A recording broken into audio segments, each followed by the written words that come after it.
कक्षा 9 गणित में जेडम क्लासेस में सभी लोगों का स्वागत है। आज हम पहला चैप्टर संख्या पद्धति के बारे में बताएंगे। तो संख्या पद्धति में जानने से पहले सबसे पहले आप जान लीजिए कि प्राकृतिक संख्याएं क्या होती हैं, प्राकृतिक संख्याएं क्या होती हैं, इसके बारे में समझ लीजिए। कक्षा 8 में आप लोग पढ़ चुके हैं प्राकृतिक संख्याएं क्या होती हैं। तो संख्याएं जैसे 1, 2, 3, 4 एंड सो ऑन के समूह को प्राकृतिक संख्या कहते हैं। के समूह को प्राकृतिक संख्या कहते हैं।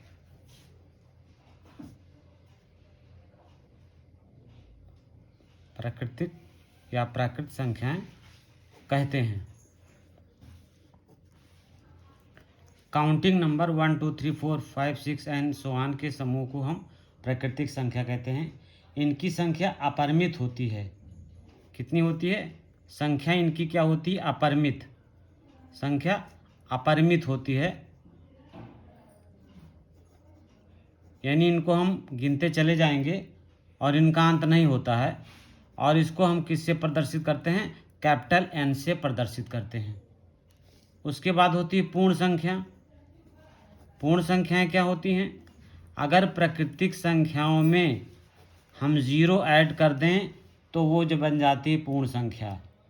इसको हम z से प्रदर्शित करते हैं, यानी z बराबर हो जाएगा 0, 1, 2, 3, 4 and so on. z German शब्द ज़ैलीन से लिया गया है, जिसका अर्थ है गिनना। ठीक है, तो हम अगर प्राकृतिक संख्या में ज़ीरो जोड़ देते हैं तो वो पूर्ण संख्या बन जाती है। उसके बाद आती है परमेय संख्या, रेशनल नंबर। परमेय संख्या क्या है? परमेय संख्याएं क्या होती हैं? रेशनल नंबर वो संख्या जो p बटा q के रूप में लिखी जा सके। ऐसी संख्या जो p बटा q के रूप में लिखी जा सके परंतु q शून्य ना हो, परमेय संख्या कहलाती है। ठीक है, क्या कहलाती है? परमेय संख्या। परमेय संख्या ऐसी संख्या जो p बटा q के रूप में लिखी जा सके परंतु q शून्य ना हो, q = 0, परमेय संख्या कहलाती है। जैसे एग्जाम्पल में क्या ले लेते हैं? 1/2, 3/4, 9/4, -4/5 आदि। ये सारी क्या हैं? परमेय संख्याएं हैं। पूर्णांकों को परमेय संख्या कहा जाता है। जैसे पूर्णांक है नंबर 1 हो गया, यानी भिन्नों को भी परमेय संख्या को हो जाता है, पूर्णांकों को भी परमेय संख्या कहा जाता है। ठीक है, जैसे -2, -3, 1, 2, 3 ये सब पूर्णांक हैं, तो ये भी परमेय संख्या होती है। वो संख्या जो शांत दशमलव के रूप में हो वो भी परमेय संख्या कहलाती हैं। ऐसी संख्या जो शांत दशमलव के रूप में हो वो भी परमेय संख्या कहलाती हैं, यानी जिनका मान पूरा पूरा निकल जाता है, जिसे 0.3, 0.13, 4.124, -7.312, ये सारी परमेय संख्या होती है। और चौथे नंबर पर होती है वो संख्या जो अशांत दशमलव के रूप में होती है परंतु उनका दशमलव अंक आवर्ती होता है, परमेय संख्या कहलाती है। अशांत दशमलव के रूप में होती है, जिनका मान जो होता है वो आवर्ती होता है, वो भी परमेय संख्या कहलाती हैं। यानी जैसे मान लीजिए 2.444 है, आई 44 मान चला गया तो ये भी परमेय संख्या परंतु अशांत दशमलव के रूप में होगी। यह है 7.333, इस तरह से ये भी पूरा मान नहीं निकलता बल्कि इनका पुनरावृत्ति होती है। ये सारी की सारी कहलाती हैं सभी ये अशांत दशमलव संख्या, अशांत दशमलव के रूप में होती हैं। ये भी आप परमेय संख्या कहलाती होती हैं, लेकिन अशांत आवर्ती परमेय संख्या कहलाती हैं। ये क्या कहलाती हैं? अशांत आवर्ती परमेय संख्या कहलाती है। तो सभी पूर्णांक होगा शून्य भी परमेय संख्या होगी, चाहे पूर्णांक हो, शून्य हो, साधारण भिन्ने हो, साधारण भिन्न हो, शांत दशमलव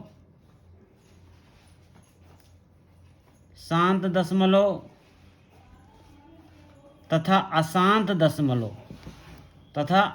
अशांत दशमलव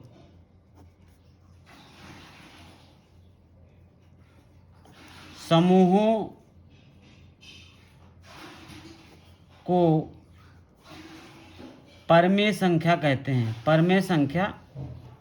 हैं। यानी ऐसी संख्या जो p बटा q के रूप में लिखी जा सकती है परंतु q शून्य न हो, परमेय संख्या कहलाती है। वो साधारण भिन्न हो सकती है, पूर्णांक हो सकती है, शांत दशमलव प्रसार हो सकती है और अशांत परंतु आवर्ती होती है। अशांत परंतु आवर्ती, पूरा मान नहीं निकलता है लेकिन उनके अंकों की पुनरावृत्ति होती है, ये भी परमेय संख्या कहलाती है। तो सभी पूर्णांकों, शून्य, साधारण भिन्नों, शांत दशमलव तथा अशांत दशमलव समूह को परमेय संख्या कहते हैं। अब आ जाइए अपरमेय संख्या क्या कहलाती है। अपरिमेय संख्या भी बहुत इंपॉर्टेंट है।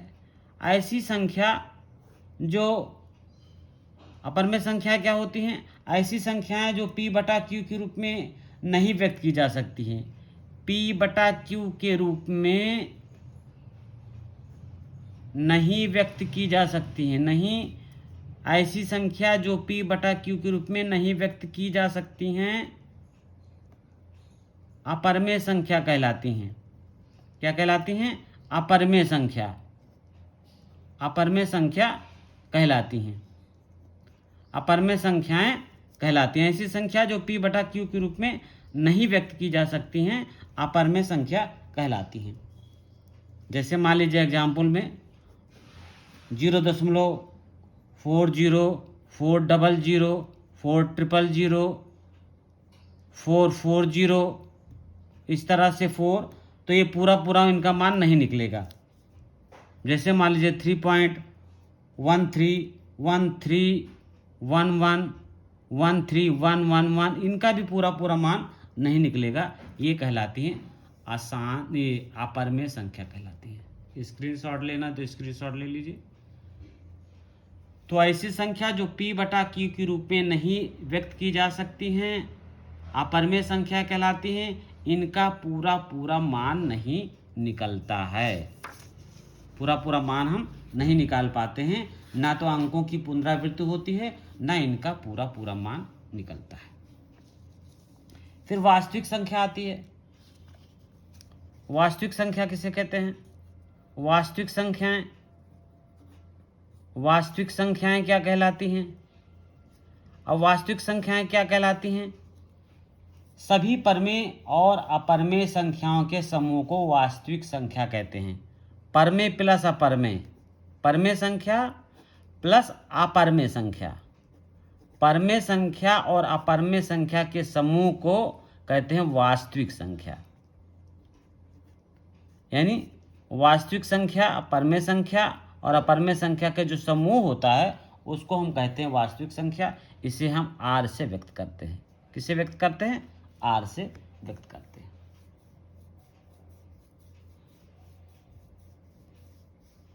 अब आइए प्रश्न देखिए। प्रश्न नंबर 1 देखिए। प्रश्नावली 1.1, प्रश्नावली 1.1 का पहला सवाल देखिए। पहला सवाल क्या कहता है 1.1 का? क्या, देखिए आराम से, क्या शून्य एक परमेय संख्या है? क्या इसे आप p बटा q के रूप में लिख सकते हैं जहां p और q पूर्णांक हो और q इक्वल टू नॉट 0? क्या शून्य एक परमेय संख्या है? तो हाँ, शून्य एक परमेय संख्या है। इसे p बटा q के रूप में लिख सकते हैं। शून्य एक परमेय संख्या है। शून्य एक परमेय संख्या है जिसे p बटा q के रूप में हम क्या कर सकते हैं? लिख सकते हैं। लिख सकते हैं। जहाँ p बराबर 0 होगा और q इक्वल टू नॉट 0 होगा, यानी 0 बटा समथिंग इज 0। यानी अगर ऊपर 0 रख दें, नीचे कुछ भी रख दें, तो 0 बटा समथिंग इज 0 हो जाता है। इसलिए q का मान कुछ भी रख दें, q बराबर रख दें, कुछ भी रख दें, 1 2 3 -1 -2 -3, तो आ जाएगा आपका, जैसे 0 आ गया, एक 0 बटा 1 आ गया, 0 बटा 2 आ गया, 0 बटा 3 आ गया, -1 बटा 0 आ गया। ये सारे के सारे परमेय संख्या होंगी, सारे के सारे क्या होंगी, ये परमेय संख्या होंगी। तो 0 एक परमेय संख्या है। सवाल नंबर दूसरा आ जाइए।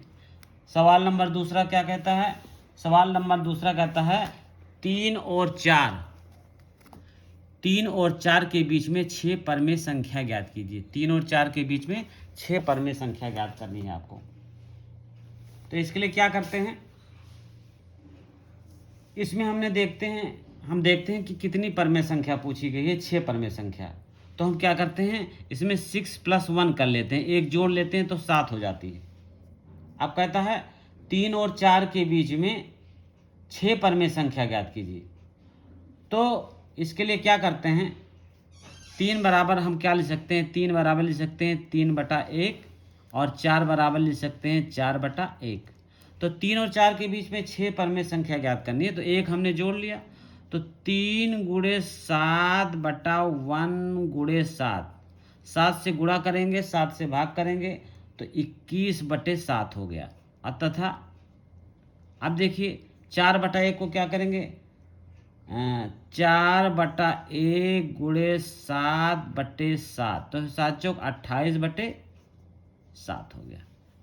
अब 3 और 4 के बीच की परमेय संख्या, इसलिए 3 और 4 के बीच 3 और 4 के बीच परमेय संख्याएं क्या क्या हो जाएंगे 3 और 4 के बीच में। अब देखिए 21 के बाद कितना आ जाएगा, 22/7, 23/7, 24/7, 25/7, 26/7 और 27/7। आपको इस तरह से अगर परमेय संख्या निकालनी हो तो जितनी परमेय संख्या पूछे उसमें एक जोड़ दीजिए और ऊपर नीचे से उसे गुणा कर दीजिए। पहले वाले को लिख लीजिए, दूसरे वाले को लिख लीजिए और बीच में जितनी परमेय संख्या बनेगी उसको आप लिख लीजिए। तो इस तरह से आपका सवाल ये कंप्लीट हो जाता है। स्क्रीनशॉट लेना है तो स्क्रीनशॉट इसका भी ले लीजिए आप लोग। चैनल को लाइक और सब्सक्राइब करते रहिए, बेल आइकन को दबाइए, जिससे जैसे हम वीडियो नया बनाएं वैसे आपके पास इसका लिंक पहुंच जाए। अब अगला सवाल आते हैं, इसी का सवाल नंबर दूसरा आते हैं, तीसरा सवाल नंबर देखते हैं। सवाल नंबर तीसरा कहता है कि 3/5 और 4/5 के बीच 5 परमेय संख्या ज्ञात कीजिए। 3/5 और 4/5 कितना है, 3/5 और 4/5 के बीच में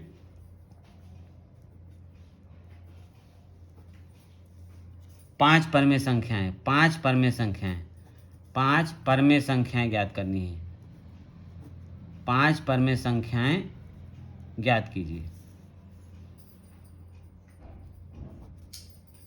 3/5 और 4/5 के बीच में 5 परमेय संख्या ज्ञात करनी है। तो हम जानते हैं हर में कितना होगा, अब 3/5 है तो अब यहाँ हर चूंकि सेम है इसलिए कोई दिक्कत नहीं है, 5 + 1 कर लिया बराबर 6 आ गया। अब 6 से गुणा करेंगे, 6 से भाग करेंगे, 3/5 है ना, तो 3/5 बराबर हो जाएगा 3/5 और 6 से गुणा, 6 से भाग, गुणे 6/6, तो 6 × 18 बटे 6 × 5 30, 18/30 हो गया। तथा 4/5 है, 4/5 गुणे 6/6, तो 6 चौक 24/6 × 5 30।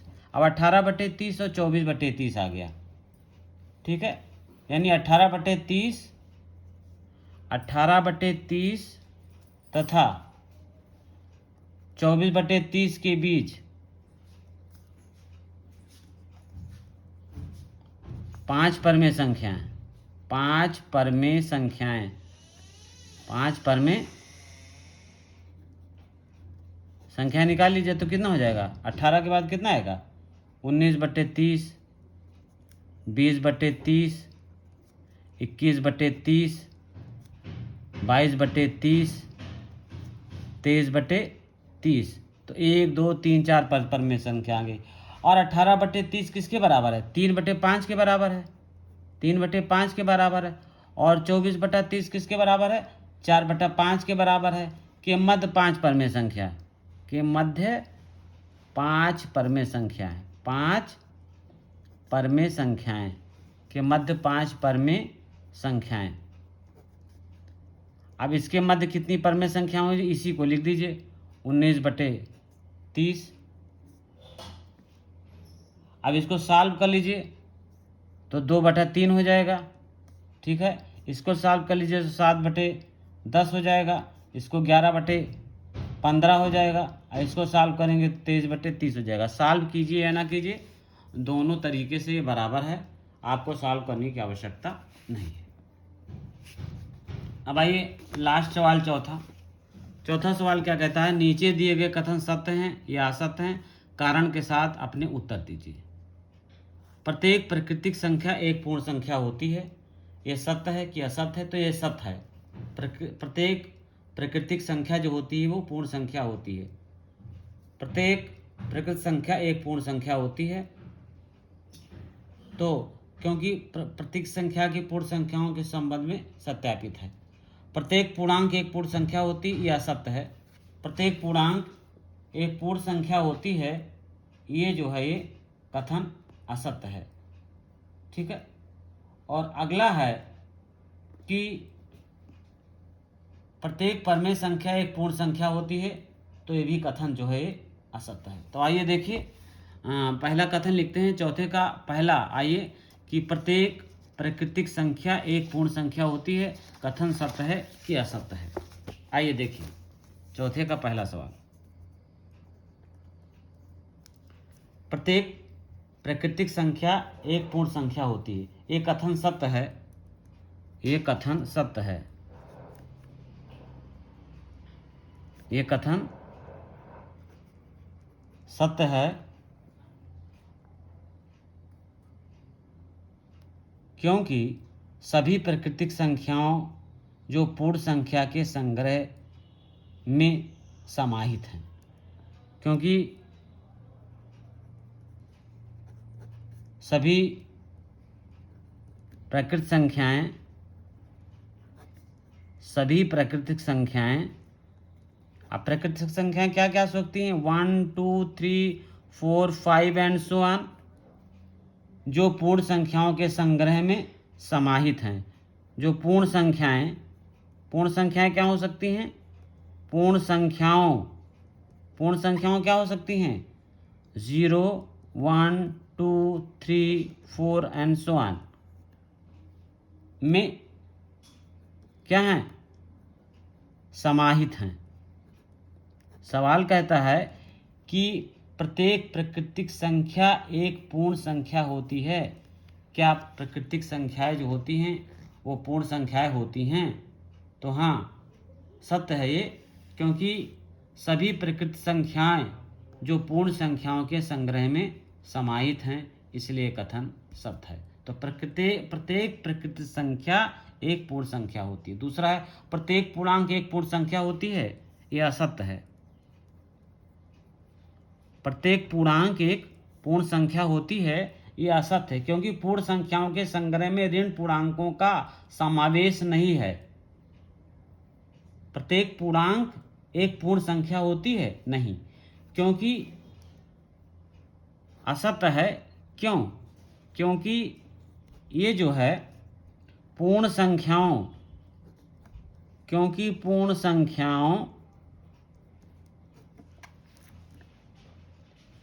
के संग्रह में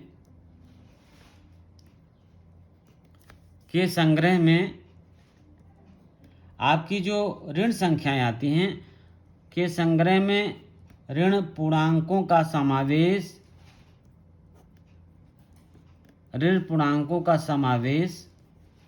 नहीं है। ऋण पूर्णांकों का समावेश नहीं है क्योंकि मान लीजिए -1, -2, -3, -4 पूर्णांक हैं लेकिन पूर्ण संख्याएं नहीं हैं। पूर्णांक हैं परंतु पूर्ण संख्याएं नहीं हैं। पूर्ण संख्याएं ये क्या हैं? नहीं हैं।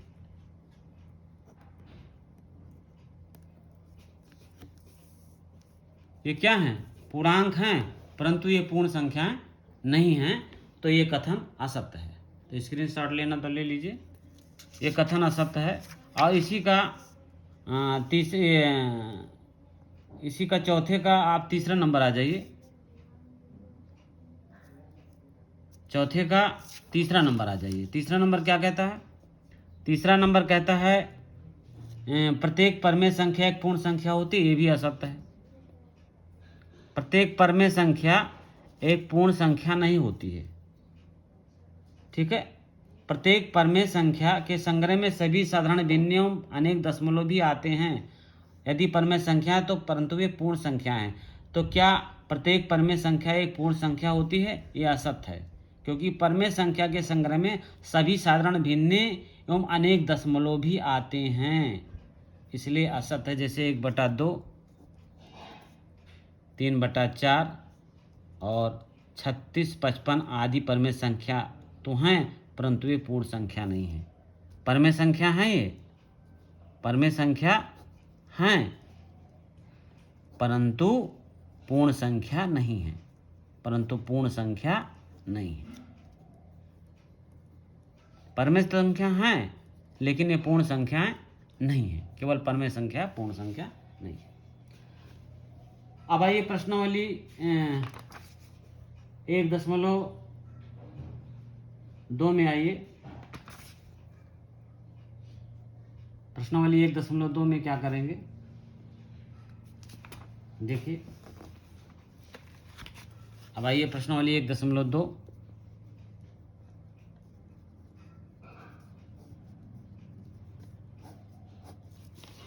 क्या कहता है? ये कहता है कि नीचे दिए गए कथन सत्य हैं या असत्य हैं, कारण के साथ अपने उत्तर दीजिए। प्रत्येक अपरमेय संख्या एक वास्तविक संख्या होती है। ये कथन सत्य है कि असत्य है? तो ये कथन सत्य है। नंबर 1, ये कथन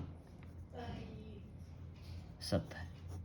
प्रत्येक अपरमेय संख्या एक वास्तविक संख्या होती है, सत्य है, क्योंकि अपरमेय और परमेय संख्याओं को मिलकर वास्तविक संख्या का संग्रह होता है।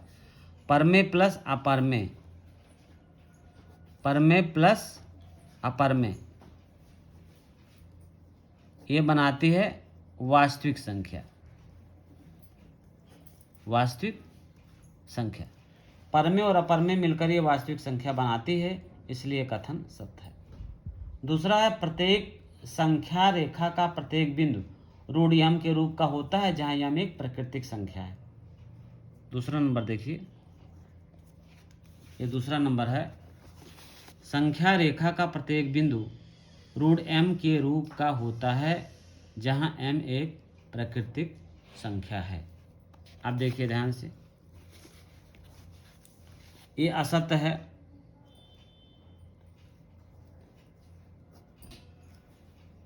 ये असत्य है क्योंकि संख्या रेखा पर सभी वास्तविक संख्याएं निरूपित की जा सकती हैं जहां m एक प्राकृतिक संख्या है, जो ये बताता है कि √1, √2, √3 बिंदु ही रेखा पर स्थित हैं तथा अन्य बिंदु संख्या रेखा पर स्थित नहीं होनी चाहिए।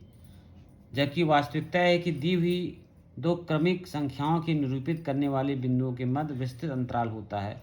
जैसे √2 बराबर हो जाएगा, √2 बराबर हो जाएगा 1.414 तथा √3 बराबर हो जाएगा 1.732 ठीक है। के मध्य पढ़ने वाली संख्याओं को भी संख्या रेखा पर स्थान प्राप्त होता है, इसके अतिरिक्त ऋणात्मक संख्याएं संख्या रेखा पर स्थित होती हैं, अतः संख्या रेखा का प्रत्येक बिंदु ऋण यम से व्यक्त नहीं किया जा सकता। संख्या रेखा कहता है संख्या रेखा का प्रत्येक बिंदु ऋण यम के रूप का होता है, जहां यम एक प्रकृत संख्या तो असत्य है, क्योंकि ये बात निरूपित करता है कि √1, √2, √3 बिंदु ही संख्या रेखा पर स्थित है तथा अन्य बिंदु संख्या रेखा पर स्थित नहीं होनी चाहिए।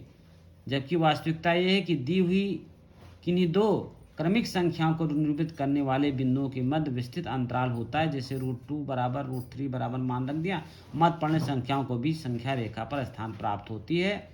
इसके अतिरिक्त ऋणात्मक संख्याएं पर भी स्थित होती है, अतः संख्या रेखा का प्रत्येक बिंदु यम के रूप का नहीं हो सकता, क्योंकि सारी चीज़ें इसमें पाई जाती है। प्रत्येक वास्तविक संख्या एक अपरमेय संख्या होती है। 3rd नंबर आइए।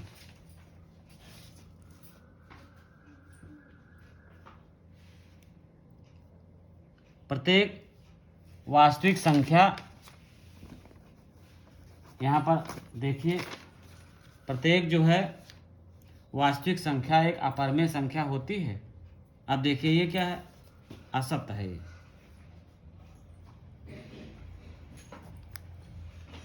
प्रत्येक वास्तविक संख्या एक अपरमेय संख्या होती है, असत्य है, क्योंकि परमेय संख्याओं और अपरमेय संख्याओं के संग्रह में वास्तविक संख्या का समुच्चय का निर्माण होता है। इसलिए प्रत्येक वास्तविक संख्या अपरमेय संख्या नहीं होगी, परमेय भी हो सकती है और अपरमेय भी हो सकती है। इसलिए प्रत्येक वास्तविक संख्या जो है अपरमेय संख्या नहीं होगी। अब आइए क्वेश्चन नंबर 5 आ जाइए।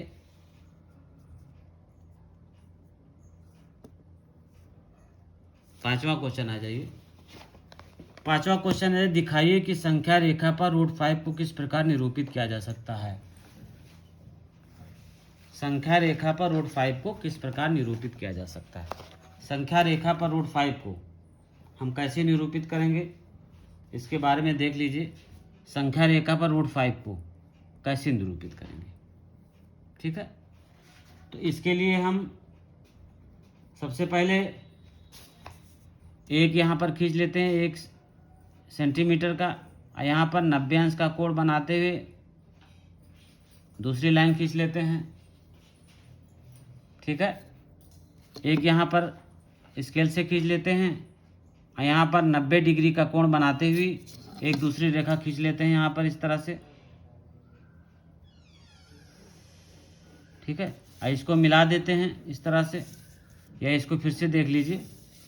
यहाँ पर हमने एक स्केल से खींच लिया,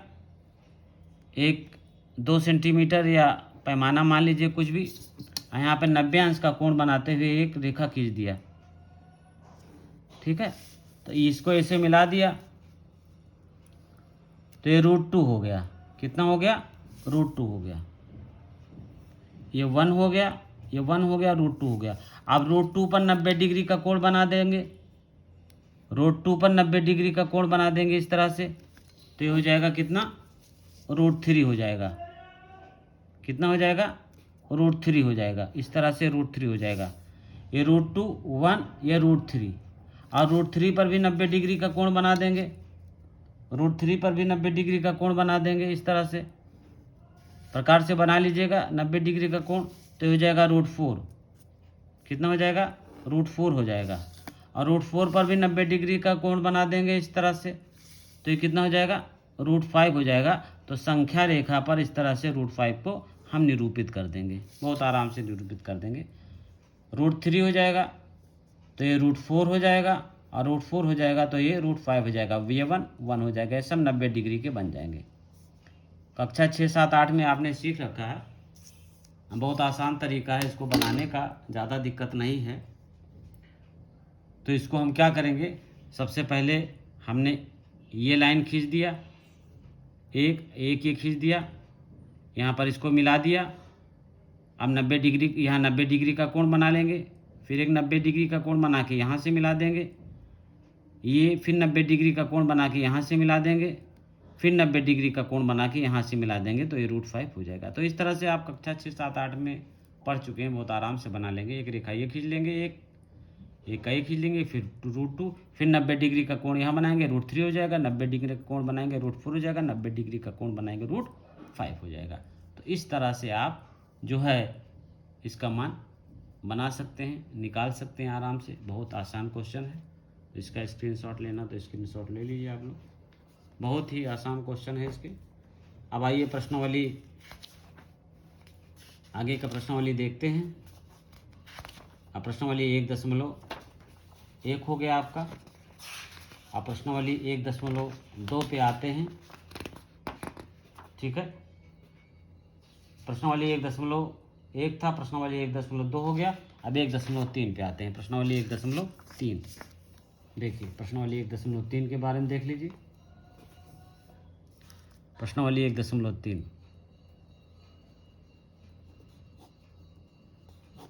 बहुत आसान प्रश्नावली है। ये कहता है कि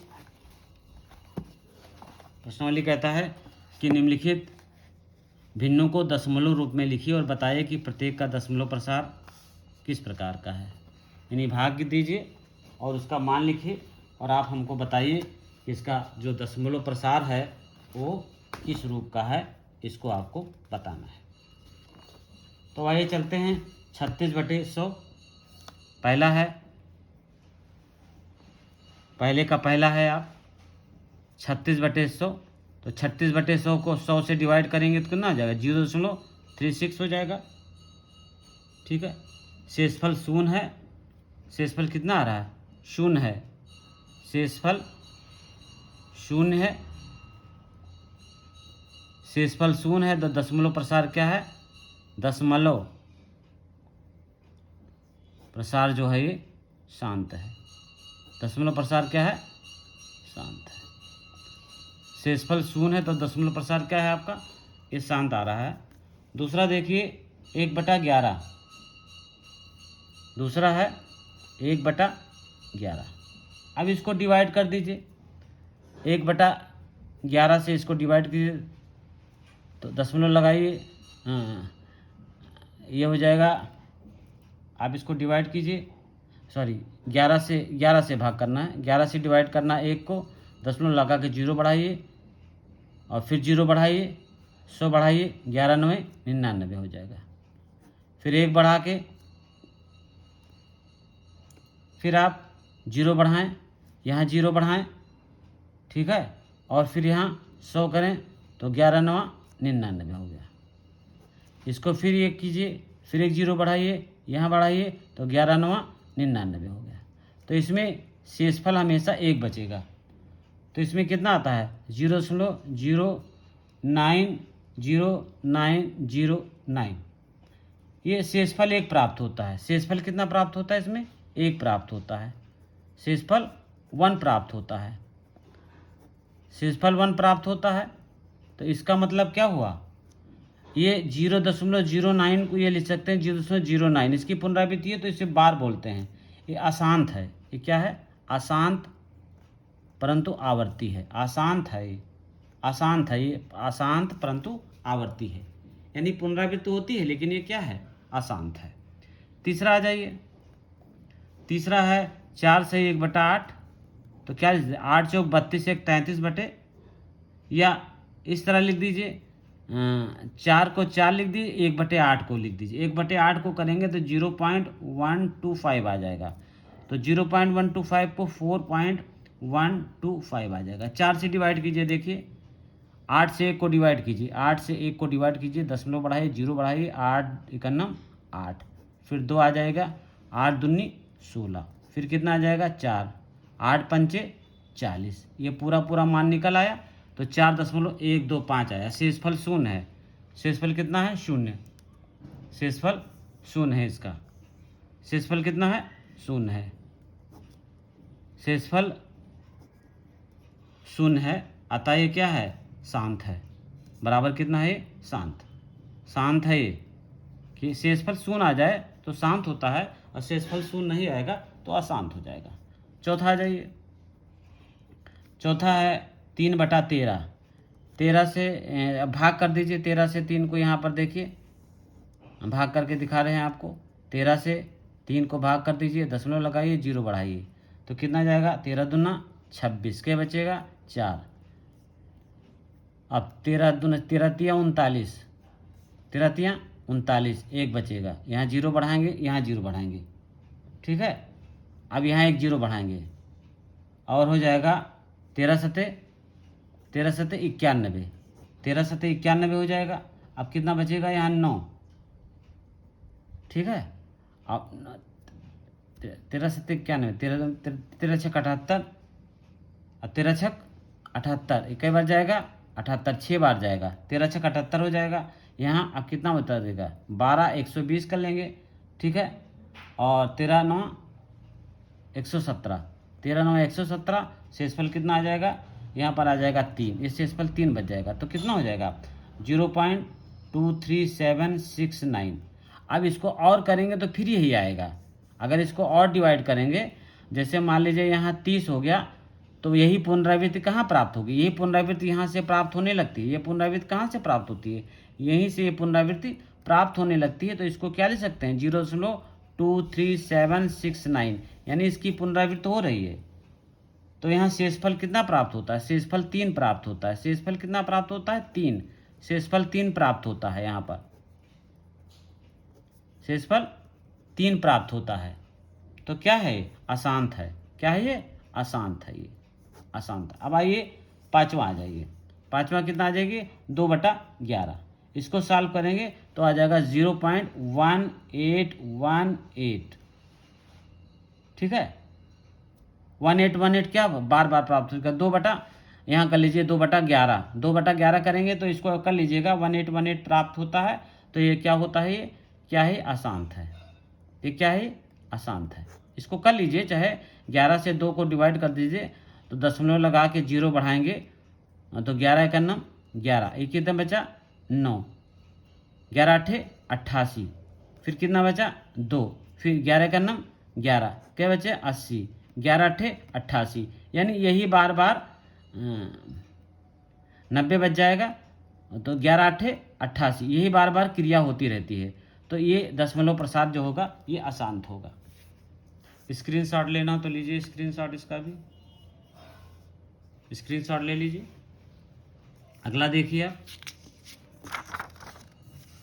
329, इसका छठा सवाल देखिए 329/400।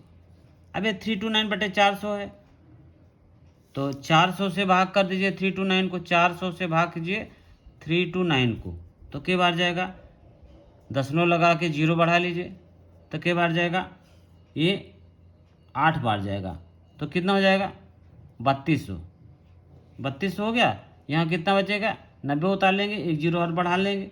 अब कितनी बार जाएगा 2 बार जाएगा, तो कितना हो जाएगा यहाँ पर 800 हो जाएगा। अब 800 हो जाएगा तो 10 उतार लिए, 100 उतार लिए, या एक 0 और उतार लिए। अब कितनी बार जाएगा 2 बार जाएगा, तो फिर कितना हो जाएगा यहाँ पर 800 फिर हो जाएगा। फिर सब्ट्रैक्ट कर लीजिए, सब्ट्रैक्ट करते रहिए, यहाँ पर सब्ट्रैक्ट का निशान लगाते रहिए। फिर हो जाएगा 200, फिर एक 0 बढ़ा लीजिए, फिर कितनी बार जाएगा, ये जाएगा 5 बार, तो कितना हो जाएगा 2000 हो जाएगा पूरा पूरा। तो ये पूरा पूरा कट जा रहा है, तो क्या होगा शेषफल शून्य है, तो कितना आ जाएगा 0.8225। शेषफल शून्य है, शेषफल शून्य है, शेषफल कितना है इसका शून्य है, अतः दशमलव प्रसार शांत होगा। दशमलव प्रसार जो होगा इसका शांत होगा। दशमलव प्रसार कितना होगा शांत होगा। ये आ जाइए सवाल नंबर 1.3 का पहला सवाल था। अब इसके बाद दूसरा सवाल आ जाइए 1.3 का दूसरा सवाल। दूसरा सवाल देखिए क्या कहता है। दूसरा सवाल कहता है आप जानते हैं कि 1/7 बराबर 0.142857 है। वास्तव में लंबा भाग दिए बिना क्या आप ये बता सकते हैं कि 2/7, 3/7, 4/7, 5/7, 6/7 के दशमलव प्रसार क्या हैं? यदि हाँ तो कैसे? अब इस संकेत में दिया है कि 1/7 का मान ज्ञात करते समय शेषफलों का अध्ययन सावधानी से कीजिए। तो 1/7 पहले निकाल लीजिए, 1/7 का मान निकाल लीजिए। देखिए 1/7 का मान निकालिए।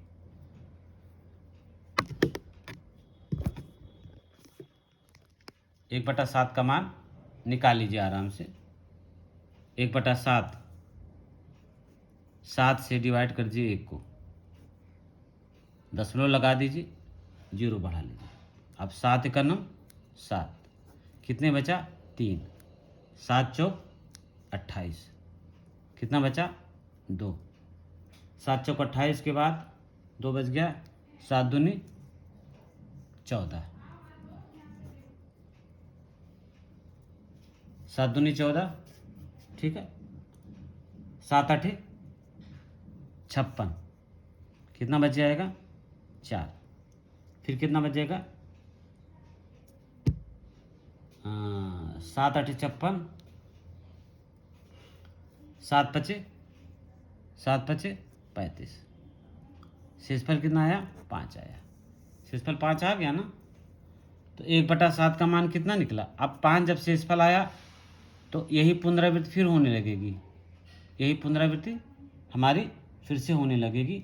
तो 1/7 बराबर आ गया 0.142857, 0.142857 आ गया, 14287। अब इसको और कर लीजिए, 7 7 49, 7 7 49 आ जाएगा।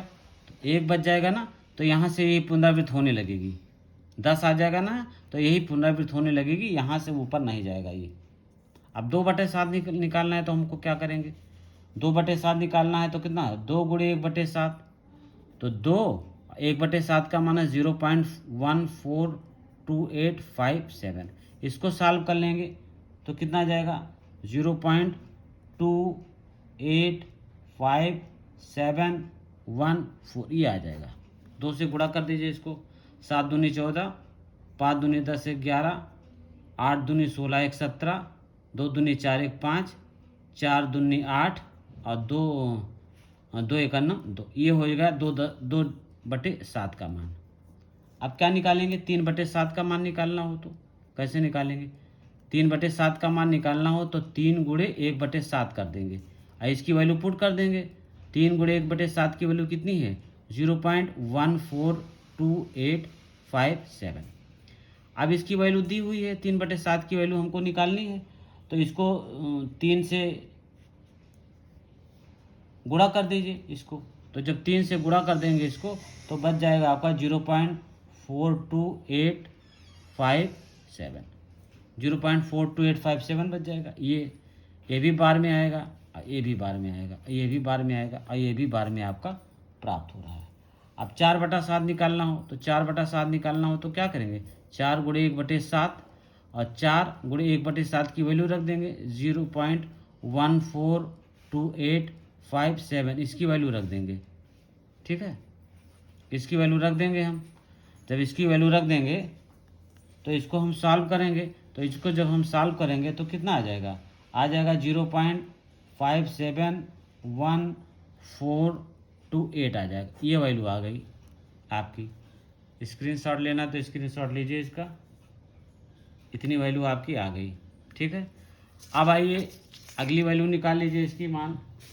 अगला वैल्यू हम इसका क्या प्राप्त करते हैं, देखिए, हाँ, ये हमारी वैल्यू कहाँ तक निकल आई है 4/7 तक निकल आई है। अब 5/7 आइए, 5/7 आइए, 5/7 निकालनी तो 5 गुणे 1/7, तो 5 ऐसे रख दीजिए। 1/7 की वैल्यू कितनी दी हुई है, 1/7 की वैल्यू दी हुई है 0.14285 दी हुई है। अब इसको 5 से मल्टीप्लाई जब करेंगे ये, अब जब 5 से मल्टीप्लाई करेंगे तो 0.714285 आ गया, ये आ गया आपका। अब 5/6 की वैल्यू निकाल लीजिए, 5/6 की वैल्यू सॉरी 5/7 है, ये 5/7 हो गया। और 5/7 और 6/7 की वैल्यू निकाल लीजिए। 6/7 की वैल्यू क्या निकालेंगे, 6 गुणे 0.14285। अब 6 से इसको मल्टीप्लाई करेंगे तो 0.714285 आ जाएगा, ठीक है, 0.714285, ठीक है। अब 7/7 6/7 निकाल लिया हमने तो कितना हो जाएगा, तो 1 2 3 4। तो इससे क्या होता है, आप जानते हैं कि 1/7 के वास्तव में लंबा भाग बिना कि आप यह बता सकते हैं कितना के दशमलव प्रसार क्या, यदि हाँ तो कैसे।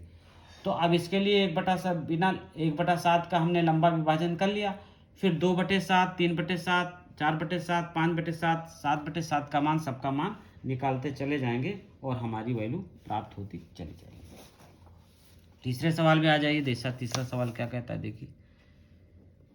तीसरा सवाल कहता है कि निम्नलिखित को P/Q के रूप में व्यक्त कीजिए, जहाँ P और Q पूर्णांक है, जहाँ Q = नॉट जीरो है।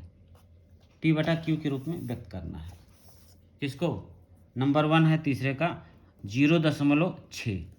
तो हम मान लेते हैं x बराबर कितना मान लेते हैं, x बराबर मान लेते हैं 0.6, यानी इसका मतलब हुआ 0.666। ये बार लगा हुआ, इसका मतलब ये कई बार गुणा हो जाएगा, ठीक है।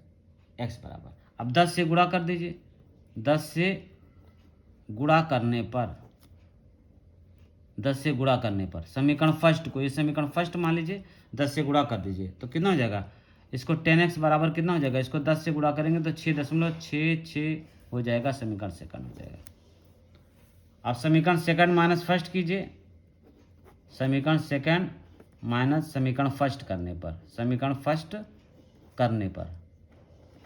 समीकरण सेकंड माइनस समीकरण फर्स्ट करने पर, तो सेकंड कितना है 10x माइनस x बराबर है 6.66 माइनस 0.666। तो 6 में 6 जाएगा तो कितना हो जाएगा, ये बच जाएगा 6.9, सॉरी ये 10x बराबर 0.6, तो 9x, ये 9x बराबर कितना हो जाएगा, आपका प्राप्त हो जाएगा 6 के। तो x बराबर हो जाएगा 6/9 के।